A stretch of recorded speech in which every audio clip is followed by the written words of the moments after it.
శ్రీమాత్రే నమః. ఓం నమ శివాయ. కార్తీక పురాణం 21వ అధ్యాయం. పురంజయుడు శత్రువులచే ఓడింపబడుట. ఆ విధముగా యుద్ధమునకు వచ్చిన పురంజయుని అతని సైన్యమును చూచి శత్రురాజులు కోపోద్రిక్తులై ఎదుర్కొని భయంకరముగా పోరాడసాగిరి. ఇట్లు జరుగుచున్న సమయమున కాంబోజరాజు పురంజయుని ఎదుర్కొని 300 బాణములు విడిచెను. ఆ బాణములు అతివేగముగా పోయి పురంజయుని ఛత్రమును, ధ్వజమును, రథమును ధ్వంసం గావించినవి. కొన్ని పురంజయుని గాయపరిచి అతని రథము యొక్క గుర్రములను నాశనం చేసినవి.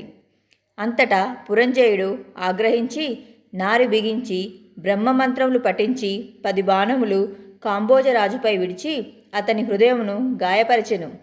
కాంబోజరాజు తన హృదయమున నాటిన పురంజయుని బాణములను సునాయాసంగా తన చేతితో తీసి ఆ బాణములనే తిరిగి పురంజయునిపై ప్రయోగించుచు, పురంజయ, నీవు వదిలిన బాణములనే తిరిగి నీకు పంపుచున్నాను.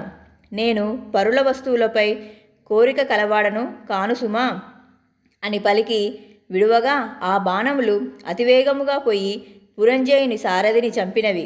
అతని ఛత్రమును, నారిని, ధనస్సును ధ్వంసం చేసినవి. అది చూసి పురంజయుడు మండిపడి మరి ఒక ధనస్సును చేపట్టి, ఓ రాజా, ధైర్యముగా ఉండుము. నేను పంపిన బాణములను తిరిగి నాకు పంపినావు. నీచుడవగు నీవు ప్రతిదాన విధి కూడా తెలియనా?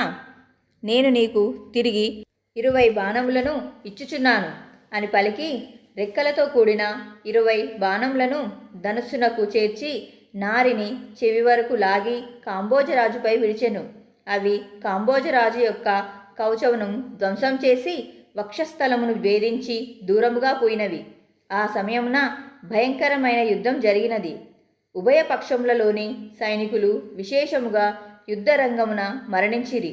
తుదకు ఆ యుద్ధమున పురంజయుడు ఓడిపోయి సాయం సమయమున తన నగరంలోనికి పోయెను. శత్రురాజులు యుద్ధరంగమునకు కొంత దూరంలో గుడారములు నిర్మించుకొని అందుండిరి. పురంజయుడు కోటలో ప్రవేశించి తనకు కలిగిన ఓటమికి చింతించుచుండెను.